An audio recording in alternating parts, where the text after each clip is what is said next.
Olá, tudo bem? Aqui é a Fabiana Scaranzi, hoje é dia 4 de agosto e esse aqui é o Próxima Ação, o podcast de notícias e investimentos do Santander. Toda semana eu trago aqui para vocês uma análise original e contundente das principais notícias do Brasil e do mundo. Juntos vamos descobrir como essas notícias podem interferir na sociedade, na economia e, claro, na sua carteira de investimentos. E aí, bora para o Próxima Ação?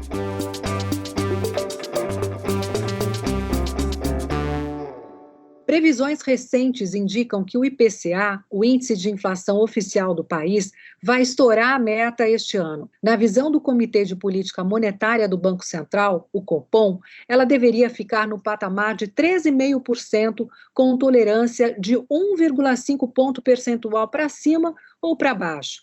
Mas a expectativa do mercado financeiro, como a gente vê na edição mais recente do relatório Focus do Banco Central, é de que chegue aos 6,31%. O percentual apresentado no relatório é calculado com base nas estimativas de mais de 120 analistas. O próprio governo já admite o estouro da meta, com uma inflação por volta dos 6% em 2021. A notícia é ruim para a maioria das pessoas e empresas, mas o impacto da alta da inflação varia de acordo com a atividade econômica e com o tipo de investimento feito por cada poupador. No curto prazo, algumas indústrias podem até se beneficiar com a perda do poder de compra da moeda nacional. A maioria, no entanto, tende a perder mais do que ganhar. O grupo mais impactado é o formado por investimentos tradicionais, de baixa rentabilidade. A inflação acima das taxas de retorno compromete o poder de compra das quantias economizadas. É por isso que nos tempos de hiperinflação no Brasil, eram comuns, em dias de pagamento, as chamadas compras do mês nos supermercados. Com a alta constante dos preços, o salário dificilmente era reajustado no ritmo dos preços. No mundo corporativo, o cenário não é diferente. As empresas e indústrias mais afetadas são as que têm grande parte dos custos sujeitos à inflação e dificuldade de repassar as altas nos preços aos consumidores, ou aquelas que possuem dívidas em dólar, mas a receita em reais. O setor de construção civil reflete essas duas realidades. A alta dos preços internacionais de commodities industriais como o aço e o cobre e a valorização do dólar no Brasil fez os preços dos insumos dispararem nos últimos meses. Com isso, as construtoras viram seus custos crescerem da noite para o dia. As empresas que vendem imóveis mais caros tendem a conseguir repassar ao menos parte dos custos para os clientes finais. Já aquelas que trabalham com clientes de baixa renda têm menos espaços de manobra. Na área da educação, as grandes empresas de ensino superior também são vistas como vulneráveis. Isso por conta da forte competição no setor, que dificulta o repasse de preços, além da velha dificuldade de atrair novos alunos. Entre as empresas e indústrias menos impactadas pela inflação, ou até mesmo beneficiadas, estão aquelas que têm preços controlados e reajustados pelos índices de inflação, e empresas com o poder de impor preços ao mercado local. Num terceiro grupo das favorecidas estão as empresas que têm receita em moeda forte e custos controlados em moeda local. As transmissoras de energia elétrica, por exemplo, costumam ter contratos atrelados ao IGPM, que já acumula alta de 15,8% neste ano. Elas também ganham por terem a receita vinculada à disponibilidade das linhas de transmissão e não ao volume de energia transportada. Essa lógica vale para outras empresas que usam índices de inflação em seus contratos. É o caso das administradoras de shopping centers, concessionárias de rodovias, empresas de saneamento básico, de tecnologia e geradoras de energia. Outro grupo de empresas que costuma ser mais resiliente em momentos de inflação alta é o das exportadoras de commodities, mineradoras, petrolíferas e siderúrgicas têm parte significativa da receita em dólar e custos pouco impactados pela alta inflação. Isso acaba fazendo diferença, porque a moeda americana costuma ser usada como reserva de valor em tempos de crise. Quando a inflação cresce, o real tende a se desvalorizar frente ao dólar, que, por sua vez, mantém o seu poder de compra. Temos ainda as empresas com grande capacidade de repassar os custos para os clientes e as que cobram percentuais sobre transações que têm o valor afetado pela inflação. É o caso das produtoras de alimentos, bebidas e medicamentos, empresas de meios de pagamento, algumas plataformas de varejo online e a própria Bolsa de Valores. O Banco Central já avisou que espera que as pressões inflacionárias sejam amenizadas no curto prazo. Para 2022, as expectativas de inflação do mercado continuam dentro da meta, mas para conter a alta nos preços, o governo ainda deverá elevar ainda mais a taxa básica de juros.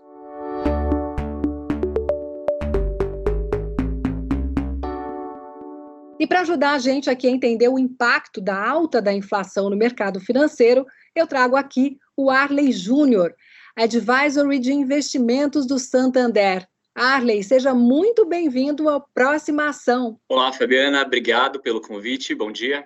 Arley, quais são os ativos que podem ser considerados pelos investidores que buscam alguma proteção em momentos de alta generalizada de preços, hein? Olha, Fabiana, eu não diria que seriam necessariamente um porto seguro, porque investimentos podem apresentar oscilações, mas nesse caso, os produtos indicados seriam aqueles atrelados à inflação, que inclusive é uma classe de ativo bastante utilizada no mercado financeiro. Os investimentos desta classe eles são corrigidos pela variação da inflação e o investidor recebe ainda uma taxa pré-fixada, que é o chamado juro real ou proteção do poder de compra. Ou seja, é quanto o investidor estará ganhando além da variação da inflação. Atualmente no mercado, o investidor ele consegue encontrar diferentes produtos nesta classe. Tem a opção de fundos, onde o gestor é quem faz a compra dos papéis. Tem também ETF, que seria um fundo de índice, ou seja, ele acompanha um índice de mercado. Tem também as emissões de renda fixa, como CRI, para debêntures incentivadas, inclusive são isentas de imposto de renda para a pessoa física, e o investidor ele consegue encontrar boas emissões de empresas com boas avaliações de crédito e taxas interessantes. Tem também operações estruturadas, como o COI, que é o Certificado de Operações Estruturadas. Aqui o investidor ele pode encontrar estruturas que pagam mais de uma vez a variação do IPCA. E, por último, mas não menos importante, tem o próprio Tesouro IPCA, que é um título público. E quais seriam os investimentos mais adequados para o momento atual, aqueles que têm baixa ou alta liquidez, Arley? Fabiana, sobre a questão de liquidez, a gente tem que ter sempre em mente, sempre lembrar que o investimento mais adequado é aquele que melhor se ajusta ao perfil do investidor e também às suas necessidades. Mas, geralmente, quanto mais tempo o investidor aceitar ter seu investimento indisponível para resgate, para retirada, maior a possibilidade de um retorno mais atrativo. E assim, essa é uma classe de investimento que todos os investidores, todos os perfis de investidor podem ter nas suas carteiras. E as opções que eu comentei, de produtos, elas são alternativas interessantes. A escolha do investimento, ela tem que estar adequada ao perfil e objetivo do investidor. E contar com o apoio de um especialista neste momento faz toda a diferença, como, por exemplo, um assessor de investimentos. E, Arley, a gente sabe que o aumento da inflação tem levado o Copom, o Comitê de Política Econômica do Banco Central, a aumentar a taxa básica de juros. Levando em conta que a inflação fique acima do esperado para 2021, também podemos esperar que a taxa Selic suba mais esse ano?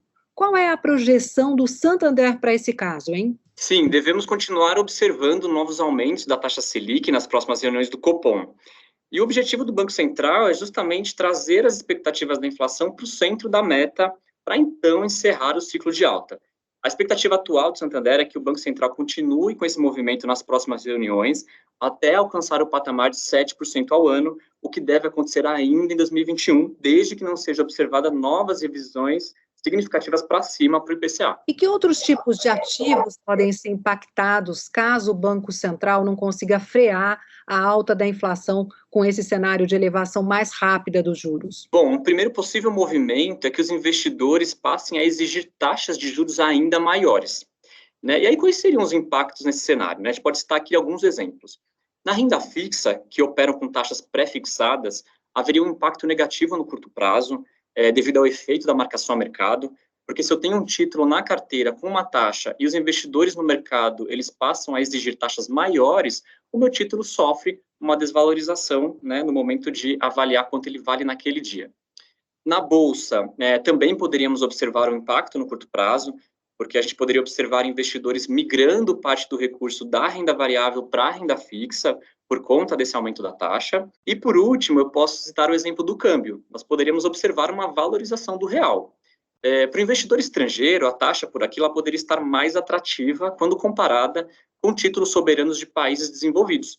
Isso poderia gerar um fluxo de entrada de recurso externo, então contribuindo para uma desvalorização do dólar ante o real. É claro que no mercado de câmbio, diversos fatores, né, tanto locais quanto internacionais, podem afetar a moeda, mas a alta dos juros pode gerar essa atratividade para o investidor estrangeiro. Lembrando que esse não é o cenário base, né, as expectativas elas apontam para uma elevação da Selic e seja de fato capaz de trazer a inflação para a meta do Banco Central. Muito obrigada, Arley, deu uma super clareada para a gente aqui, obrigada pelas dicas que você trouxe para a gente, tenho certeza que os ouvintes do Próxima Ação agradecem.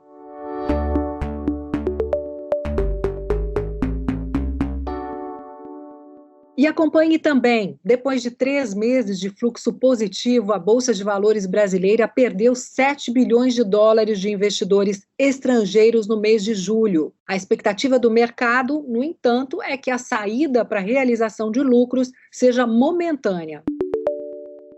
A União Europeia está em franca recuperação. O PIB cresceu acima do esperado no segundo trimestre e o desemprego está em queda.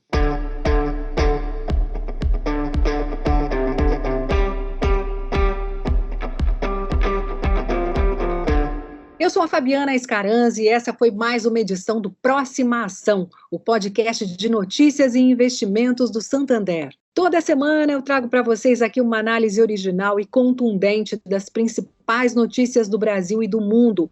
E juntos a gente vai descobrir como essas notícias podem interferir na sociedade, na economia e, claro, na sua carteira de investimentos. E para não perder nenhum episódio, siga o feed do Próxima Ação no Spotify. E se inscreva no canal do Santander no YouTube. E se você busca diversificar seus investimentos e tem perfil para investir em renda variável, vem conhecer o Algo Mais. Algo Mais é o jeito fácil e prático de investir na Bolsa. Especialistas do Santander te ajudam a montar uma carteira diversificada e adequada ao seu objetivo. Depois eles acompanham o mercado e atualizam as recomendações. Sempre que o cenário mudar, algoritmos ajustam a sua carteira sem que você tenha que comprar ou vender os papéis manualmente. É ou não é um belíssimo Algo Mais? Acesse www.santander.com.br/algo mais e fique por dentro que eu vou ficando por aqui. Um abraço para você.